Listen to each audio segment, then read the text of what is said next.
Hello students, आज हम exercise 5.2 का क्वेश्चन नंबर सेकंड सॉल्व कर रहे हैं। In the adjoining figure identify, यानी कि आपको ये फिगर दी गई है इसके साथ और आपने आइडेंटिफाई करना है the pair of corresponding angles. अब हमारे कॉरस्पॉन्डिंग एंगल्स क्या होते हैं? अगर टू पैरेलल लाइंस होती है और उसके अंदर से एक ट्रांसवर्सल लाइन जो है वो पास कर रही है और आपने कॉरस्पॉन्डिंग एंगल्स बताने हैं, तो एक एंगल छोड़कर, यानी कि एंगल 1 अगर यहाँ है तो इसका ये वाला एंगल छोड़कर ये वाला जो एंगल होगा, ये एंगल 1 जो है, अगर ये 2 है ये 3 है, तो एंगल 1 जो है वो एंगल 3 के कॉरस्पॉन्डिंग होगा, यानी कि एक एंगल छोड़कर। अब यहाँ पर उसने बोला पेयर ऑफ कॉरस्पॉन्डिंग एंगल्स, आपने बताने कॉरस्पॉन्डिंग एंगल के पेयर। सबसे पहले एंगल 4 जो है एक एंगल छोड़कर इसके कॉरस्पॉन्डिंग होगा, यानी एंगल 4 एंड एंगल 8, एक पेयर ये हो गया।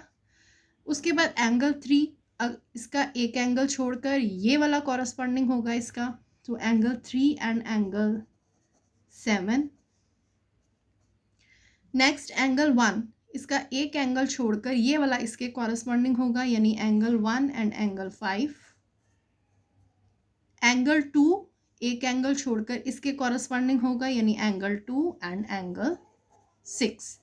तो ये हो गए आपके पेयर कॉरस्पॉन्डिंग एंगल के। नेक्स्ट है a pair of alternative interior angle. अब ऑल्टरनेटिव एंगल्स होते क्या हैं, सबसे पहले वो बताते हैं। दो पैरेलल लाइंस है और एक ट्रांसवर्सल लाइन अगर पास कर रही है, तो उस ट्रांसवर्सल लाइन के अगर एक इस तरफ एंगल बनता है और अगर एक इस तरफ एंगल बनता है, तो ये होते हैं ऑल्टरनेटिव एंगल्स। अब हमने बताने ऑल्टरनेटिव इंटीरियर एंगल्स, जो अंदर की तरफ बन रहे हैं।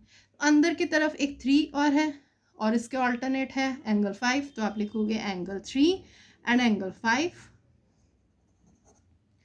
उसके बाद एंगल 2 और एंगल 8, एंगल 2 एंड एंगल 8। ये हो गए आपके ऑल्टरनेटिव इंटीरियर एंगल। अब pair of interior angle on the same side of transversal. अब आपने पेयर बताने हैं इंटीरियर एंगल के जो सेम साइड ऑफ ट्रांसवर्सल के बन रहे हैं, सेम साइड ऑफ ट्रांसवर्सल। अब ये क्या होते हैं, जैसे दो पैरेलल लाइन पास हो रही हैं और उसमें से एक ट्रांसवर्सल लाइन जो है वो निकल रही है, तो हमने बताना इंटीरियर एंगल होने चाहिए लेकिन वो सेम साइड ऑफ ट्रांसवर्सल होने चाहिए, यानी कि एक दोनों ही एक ही साइड पर होने चाहिए। तो यहाँ पर अगर देखें तो एक 3 और 8 जो है, 3 एंड 8 वो इंटीरियर एंगल भी हैं और सेम साइड ऑफ ट्रांसवर्सल की, यानी कि ट्रांसवर्सल लाइन के एक ही तरफ है। और अगर इस तरफ से देखा जाए तो 2 और 5 हो गया, तो यहाँ पर आप लिखोगे 2 एंड 5। अब आपने बताने हैं पेयर वर्टिकली ऑपोजिट एंगल के। वर्टिकली ऑपोजिट एंगल्स होते हैं कि दो पैरेलल लाइन अगर आपस में पैरेलल हैं, तो यहाँ से अगर एक ट्रांसवर्सल लाइन जा रही है तो इसके वर्टिकली ऑपोजिट एंगल होगा ये और इसके वर्टिकली ऑपोजिट एंगल होगा ये। तो यहाँ पर एंगल 1 जो है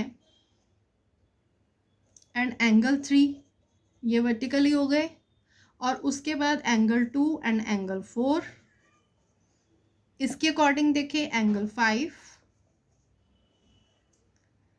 एंड एंगल 7, और उसके बाद एंगल 8 और एंगल 6। ये हैं आपके वर्टिकली ऑपोजिट एंगल्स।